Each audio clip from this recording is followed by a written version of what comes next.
بسم اللہ الرحمن الرحیم الحمد للہ المنزہ من امکان الکذب والصلاة والسلام علی رسولہ المنزہ من امکان المثل۔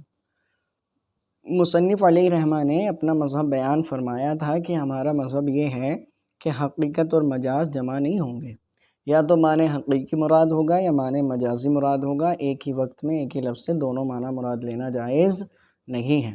اب اس پر کچھ اعتراض وارد ہوتے ہیں کہ جن سے بظاہر ایسا لگتا ہے کہ حقیقت اور مجاز جمع ہو گئے ہیں، حالانکہ ایسا نہیں ہے۔ مصنف علیہ رحمہ ان کو ذکر کریں گے، پھر ان کے بعد ان کے جوابات کو ذکر کریں گے۔ پہلا اعتراض ولا ان قال، کہ اگر وہ کہے، کیا کہے یعنی معترض کہے، کیا کہے کہ اذا حلف لا یضع قدمہ، کہ جب اس نے قسم کھائی کہ وہ اپنے قدم کو نہیں رکھے گا فی دار فلان، فلاں کے گھر میں، کہ وہ فلاں کے گھر میں اپنے قدم کو نہیں رکھے گا، اس نے یہ قسم کھا لی، ٹھیک ہے۔ تو فرماتے ہیں یحنسو لو دخلها حافیا او متناقلا او راکبا، تو وہ حانس ہو جائے گا، چاہے وہ ننگے پیر گھر میں داخل ہو، یا جوتیاں پہن کر گھر میں داخل ہو، یا سوار ہو کر گھر میں داخل ہو، ہر صورت میں وہ جو ہے کیا ہوگا، حانس ہو جائے گا۔ اعتراض یہ ہوا کہ قدم رکھنا کیا ہے، قدم رکھنا، تو یہ اس کا حقیقی معنی یہ ہے کہ ننگے پیر قدم رکھنا، اور اس طرح سے قدم رکھنا کہ چوکھٹ کے باہر ہو اور اندر کو، گھر کے اندر قدم کو رکھ دے، چوکھٹ کے باہر کھڑا ہو کر اندر بڑھا کر قدم رکھ دے، تو یہ اس کا معنی حقیقی ہے۔ یا ننگے پیر گھر میں چلا جائے، یہ اس کا معنی حقیقی ہے۔ اور معنی مجازی یہ ہے کہ جوتیاں پہن کر یا سوار ہو کر۔ تو اب یہ کسی بھی صورت میں، چاہے معنی حقیقی کے ساتھ داخل ہو یا مجازی کے ساتھ داخل ہو، دونوں صورتوں میں آپ نے کہا کہ وہ حانس ہو جائے گا۔ تو یہاں تو آپ کے یہاں حقیقت اور مجاز جمع ہو رہے ہیں، اور آپ نے کہا تھا کہ حقیقت اور مجاز جمع نہیں ہوں گے۔ دوسرا اعتراض یہ ہے کہ وَكَذَلِكَ، اسی طرح لو حلفا، کسی نے قسم کھائی لا یسکنو دار فلان، کہ فلاں کے گھر میں نہیں رہے گا، کیا قسم کھائی کہ فلاں کے گھر میں نہیں رہے گا، تو فرماتے ہیں یحنسو لو کانت الدار ملکن لفلان او کانت باجرت او عاریت، کہتے ہیں تو وہ حانس ہو جائے گا، چاہے کہ وہ گھر جو ہے فلاں کے لیے اس کی ملکیت ہو، یا اجرت کا ہو، یا عاریتن ہو، تینوں صورتوں میں وہ کیا ہو جائے گا، حانس ہو جائے گا۔ تو اعتراض یہ ہوا کہ فلاں کا گھر، تو اس کا معنی حقیقی یہ ہے کہ اس کی ملکیت ہو، اور اس کا معنی مجازی یہ ہے کہ جس میں وہ رہتا ہو۔ دو معنی ہو گئے۔ معنی حقیقی کیا ہے کہ وہ اس کی ملکیت ہو، اور معنی مجازی کیا ہے کہ اجرت پر یا عاریتن ہو، کہ جس میں وہ رہتا ہو، ٹھیک ہے۔ آپ نے کہا کہ تینوں صورتوں میں وہ کیا ہو جائے گا، حانس ہو جائے گا، تو یہاں پہ بھی حقیقت اور مجاز جمع ہو رہے ہیں۔ فرماتے ہیں وَذَلِكَ جَمْعُ بَيْنَ الْحَقِيقَةِ وَالْمَجَاز، فرماتے ہیں تو یہ جو ہے حقیقت اور مجاز کے درمیان جمع کرنا ہے، یعنی ایک ہی مسئلے میں ایک ہی وقت میں آپ نے معنی حقیقی اور معنی مجازی کو جمع کر دیا۔ تیسرا اعتراض وَكَذَلِكَ لَوْ قَالَ، اسی طرح کہ اگر کہے، اگر اس نے کہا کہ عَبْدُهُ حُرٌّ يَوْمَ يَقْدُمُ فُلَانٍ، کہ میرا غلام آزاد ہے جس دن فلاں آئے، فَقَدِمَ فُلَانٌ لَيْلًا أَوْ نَهَارًا يَحْنُسُ، فرماتے ہیں تو فلاں دن میں آئے یا رات میں آئے، دونوں صورتوں میں کیا ہو جائے گا، حانس ہو جائے گا۔ تو یوم کا جو معنی ہے اس کا حقیقی معنی دن ہے، اور اس کا مجازی معنی دن اور رات دونوں ہیں۔ تو فرماتے ہیں چاہے وہ دن میں آئے یا رات میں آئے، دونوں صورتوں میں آپ نے حانس اس کو کہہ دیا ہے، تو یہ کیا ہوا، یہ تو حقیقت اور مجاز کا اجتماع ہو گیا، اور آپ نے کہا تھا کہ حقیقت اور مجاز جمع نہیں ہوتے ہیں، ٹھیک ہے۔ اب یہ تین اعتراض ہوئے جن سے بظاہر ایسا لگتا ہے کہ ہمارے مسائل سے ہی ہمارا قاعدہ ٹوٹ رہا ہے۔ تو مصنف علیہ رحمہ اس کا جواب دیتے ہوئے فرماتے ہیں قلنا، ہم نے کہا، پہلے والے اعتراض کا جواب، کہ کیا کہا تھا کہ میں فلاں کے گھر میں قدم نہیں رکھوں گا، تو فرمایا وضع القدمی سارا مجازن عن الدخول بحکم العرف، فرماتے ہیں قدم کا رکھنا یہ مجاز ہو گیا ہے دخول سے، عرف کے حکم کی وجہ سے، یعنی کہ اگر کوئی یہ کہتا ہے کہ میں فلاں کے گھر میں قدم نہیں رکھوں گا، تو اب اس سے معنی کیا ہوتا ہے، اس سے معنی مراد کیا ہوتا ہے، یعنی فلاں کے گھر میں داخل نہیں ہوں گا، اور یہ دلالت عرف کی وجہ سے ہے۔ کس کی وجہ سے ہے؟ دلالت عرف کی وجہ سے۔ اب دلالت عرف ایسا ہے کہ جس کی وجہ سے جو ہے حقیقت کو بھی چھوڑ دیا جاتا ہے۔ تو فرماتے ہیں تو یہاں کہ فلاں کے گھر میں قدم نہیں رکھوں گا، تو یہ مجاز ہو گیا ہے کس سے؟ داخل ہونے سے۔ اب کیسے؟ فرماتے ہیں سبب کے نام کا اطلاق کیا کس پر؟ مسبب پر۔ سبب کے نام کا اطلاق کیا مسبب پر، اور وہ کیا ہے؟ اس لیے کہ قدم کا رکھنا وہ سبب ہے داخل ہونے کے، یعنی قدم رکھے گا تبھی تو داخل ہوگا۔ تو کہتے ہیں سبب بول کر مسبب مراد لیا، اور فرماتے ہیں اور حقیقت کو چھوڑ دیا جاتا ہے عرف اور عادت کی وجہ سے، کہ عادتاً اور عرفاً جو ہے قدم رکھنے سے مراد دخول لیا جاتا ہے۔ کیوں؟ اس لیے کہ قسم کھانے والے کا جو مقصد ہے، اس کا جو مقصود ہے قسم کھانے والے کا، وہ داخل نہ ہونا ہے، نہ کہ قدم کو رکھنا، نہ کہ قدم کو رکھنا۔ تو اب اس سے کیا مراد ہوگا کہ لا ادخلو دار فلانین، کہ میں فلاں کے گھر میں داخل نہیں ہوں گا۔ اور اگر واقعی حقیقتاً اس نے یہ نیت کر لی ہے، کیا نیت کر لی؟ کہ میں فلاں کے گھر میں قدم نہیں رکھوں گا، اور اس سے یہ نیت کر لیا ہے کہ چوکھٹ کے باہر کھڑے ہو کر قدم نہیں رکھوں گا، اندر قدم نہیں رکھوں گا، یا ننگے پیر داخل نہیں ہوں گا، اگر اس نے یہ نیت کر لی ہے تو اس کی نیت مانی جائے گی، دیانتاً بھی قرینتاً بھی، دیانتاً بھی اور قضاءً بھی۔ کیوں؟ اس لیے کہ اس نے اپنے کلام کی حقیقت کی نیت کی ہے۔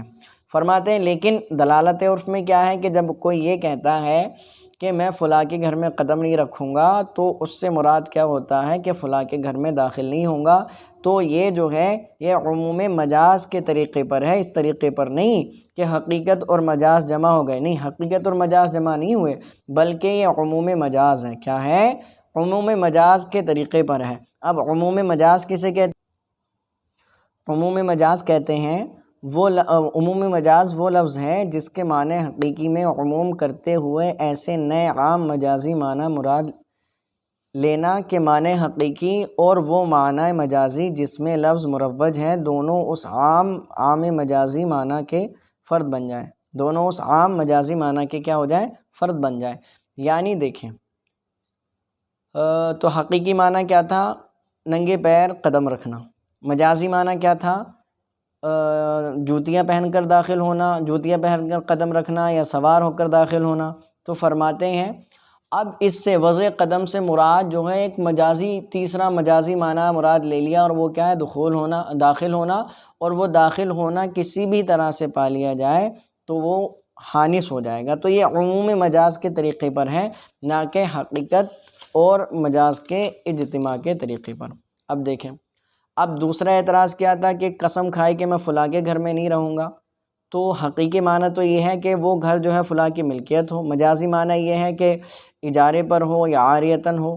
تو کہتے ہیں وہ تینوں صورتوں میں حانث ہو رہا ہے، تو یہ بھی حقیقت اور مجاز کا اجتماع ہے۔ تو اس کا جواب دے رہے ہیں، کہتے ہیں وَدَارُ فُلَانٍ، اور فلاں کا گھر، سارا مجازاً عن داری مسکونتٍ لہو، تو فرماتے ہیں وہ مجاز ہو گیا ہے اس کے دار مسکونہ سے، یعنی جس گھر میں وہ رہتا ہے، اس سے مجاز ہو گیا ہے کہ جب دار فلاں بولا جاتا ہے تو اس سے مراد وہ ہے کہ جہاں وہ رہتا ہے، جس گھر میں وہ رہتا ہے، چاہے وہ اس کی ملکیت ہو چاہے وہ اس کی ملکیت نہ ہو، ٹھیک ہے۔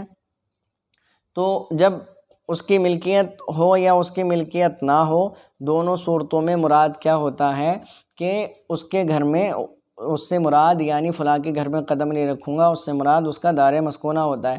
جیسے کہا جاتا ہے بیت ہندا کا گھر، تو اب گھر تو اس کے شوہر کا ہے، لیکن ہندا اس میں رہتی ہے، تو اب اس کے رہنے کی وجہ سے تو اس کا تعلق اس گھر سے قائم ہو گیا۔ تو اب کسی نے کہا کہ فلاں کے ہندا کے گھر میں نہیں رہوں گا، اب جس گھر میں ہندا رہتی ہے اگرچہ وہ اس کی ملکیت نہیں ہے، وہ ملکیت کس کی ہے؟ اس کے شوہر کی ہے، تو اگر وہ اس میں داخل ہوگا تو وہ حانث ہو جائے گا، اس لیے کہ جب دار فلاں بولا جاتا ہے تو اس سے مراد دار مسکونہ ہوتا ہے، اور یہ بھی دلالت عرف ہے۔ تو اس صورت میں اس وجہ سے وہ ہے حانث ہو جائے گا، نہ کہ حقیقت اور مجاز کے اجتماع کی وجہ سے۔ فرماتے ہیں وَذَلِكَ لَا يَتَفَاوَتُ بَيْنَ أَن يَكُونَ مِلْكًا لَهُ أَوْ كَانَتْ بِأُجْرَةٍ لَهُ، تو کہتے ہیں اور یہ اس میں کوئی تفاوت نہیں ہے کہ وہ اس کی ملکیت ہو یا وہ اجرت پر لے کر رہ رہا ہو، کسی بھی صورت ہو دار مسکونہ اس کے لیے ثابت ہو جائے گا۔ تو دوسرا اعتراض بھی مندفع ہو گیا۔ تیسرا اعتراض کیا تھا کہ کسی نے کہا کہ میرا غلام آزاد ہے جس دن فلاں آئے، لیکن فلاں رات میں آیا یا دن میں آیا، دونوں صورتوں میں جو ہے غلام آزاد ہو جائے گا۔ تو یہاں پہ بھی بظاہر ایسا لگ رہا ہے کہ حقیقت اور مجاز کا اجتماع ہو گیا۔ کیوں؟ اس لیے کہ یوم کے لفظ کا اطلاق کس پر ہوتا ہے؟ یوم کے لفظ کا اطلاق ہوتا ہے دن کی سفیدی پر، کہ دن کی سفیدی کا نام یوم ہے نا۔ تو اب اگر وہ رات میں آ رہا ہے تب بھی وہ آزاد ہو رہا ہے، دن میں آ رہا ہے تب بھی آزاد ہو رہا ہے، اور رات جو ہے اس کا معنی مجازی ہے، تو یہاں پہ بھی حقیقت اور مجاز کا اجتماع ہو گیا۔ تو اس کا جواب دیتے ہوئے فرماتے ہیں وَالْيَوْمِ فی مسألۃ القدوم عبارۃ عن مطلق الوقت، فرماتے ہیں اور یوم یعنی جو پیچھے ذکر فرمایا تھا کہ یوم قدوم کے مسئلے میں، آنے کے مسئلے میں عبارت ہے مطلق وقت سے، یعنی مطلق وقت ہو چاہے وہ دن کا ہو یا رات کا ہو، مطلق وقت۔ کیوں؟ فرماتے ہیں ایک قاعدہ کلیہ ہے۔ قاعدہ کلیہ کیا ہے؟ کہ لِأَنَّ الْيَوْمَ إِذَا أُضِيفَ إِلَى فِعْلٍ لَا يَمْتَدُّ، فرماتے ہیں کہ جب یوم کی اضافت کی جاتی ہے ایسے فعل کی طرف کہ جو ممتد نہیں ہوتا ہے، جو دراز نہیں ہوتا ہے، تو فرماتے ہیں یکون عبارتاً عن مطلق الوقت، تو یوم نام ہوتا ہے مطلق وقت کا، یعنی ممتد نہ ہو سے جیسے دخول ہے خروج ہے، کیا ہے؟ دخول ہے خروج ہے، تو داخل ہونا اور خارج ہونا یہ ایسا تو ہے نہیں گھنٹے 2 گھنٹے میں ہوگا، آنے واحد میں ہو جائے گا، ٹھیک ہے؟ تو جو ممتد نہیں ہوتے ہیں، جو فعل ممتد نہیں ہوتے ہیں، جب یوم کی نسبت کی جاتی ہے ان فعلوں کی طرف تو اس سے مراد کیا ہوتا ہے؟ مطلق وقت ہوتا ہے، اور مطلق وقت میں دن اور رات دونوں داخل ہوتے ہیں۔ اور فرماتے ہیں ہاں، تو جب ایسے فعل کی طرف کی جائے جو ممتد نہ ہو تو اس سے مراد مطلق وقت ہوتا ہے، برخلاف جب کہ اس کی نسبت ممتد فعل کی طرف کی جائے، جیسا کہ لباس پہننا، سوار ہونا، جیسے کہا جاتا ہے کہ میں ٹھہرا رہا 1 دن یا 2 دن، یا میں سوار ہوا 1 دن یا 2 دن، تو اس وقت یوم سے مراد کیا ہوگا؟ یعنی دن ہوگا۔ کیوں؟ ظرف اور مظروف کے درمیان مناسبت کی وجہ سے، ٹھیک ہے؟ کیوں کہتے ہیں؟ اس لیے کہ سوار ہونا اور کپڑے پہننا، ٹھیک ہے، یہ جو 2 چیزیں جو ہیں ان دونوں میں امتداد ہے، کیا ہے؟ امتداد ہے، ان میں وقت لگتا ہے، جیسا کہ دن میں امتداد ہے، یعنی جیسے دن لمبا ہوتا ہے ایسے ہی کپڑے پہننے کا وقت اور اسی طرح سوار ہونے کا وقت بھی کیا ہوتا ہے؟ لمبا ہوتا ہے۔ تو فرماتے ہیں کہ جب یوم کی نسبت ممتد کی طرف کی جائے تو اس سے مراد دن ہوگا، اور اگر ایسے کی طرف کی جائے کہ جس میں امتداد نہیں ہوتا ہے تو اس سے مراد مطلق وقت ہوگا۔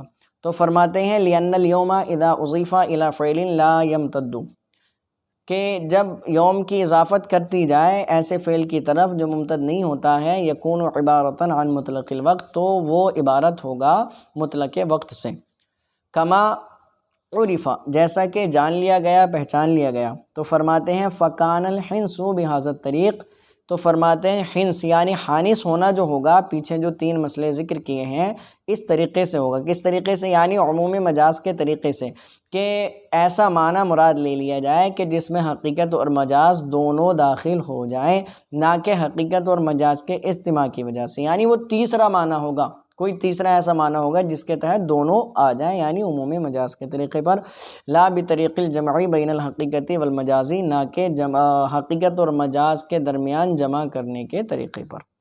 اور جب اس طریقے پر نہیں ہوگا، یعنی حقیقت اور مجاز کے جمع کرنے کے طریقے پر نہیں ہوگا، تو ہم پر اعتراض بھی وارد نہیں ہوگا۔